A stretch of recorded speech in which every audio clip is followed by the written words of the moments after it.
No niin, nyt mä tulin ilta 6 kalaa. Että silloin päivällä en saanut mitään. Mutta tässä nyt kun muutama tunni on iltakalassa, niin eiköhän se rupea jossain vaiheessa syömään.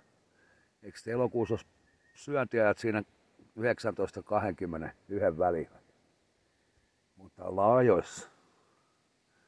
Siinä on vieheet ja nyt mä teen silleen, että mä hetkeen heitän tätä virveli uistimia vai mä laitoin tähän toiseen mun virveli kohon, niin mä saisin heitetty tonne helvetin pitkälle. Tuolla se jossain näkyy. Tässä kokeillaan nyt mato-ongella välillä. Saa nähdä, saako ukko mitään. Muuta kuin lämmintä kättä. Ihana ilta. Aika tyyntä. Ja hiljasta on hermolepä.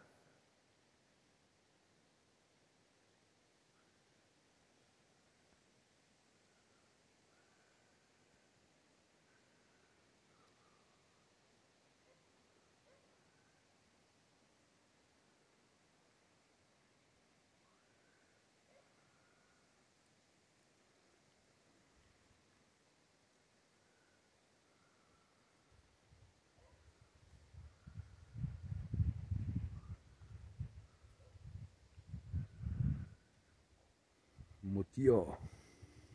Voisin mä lähteä tietenkin tuon soutuveneelläkin. Varmaan tulee käytyäkin jossain vaiheessa.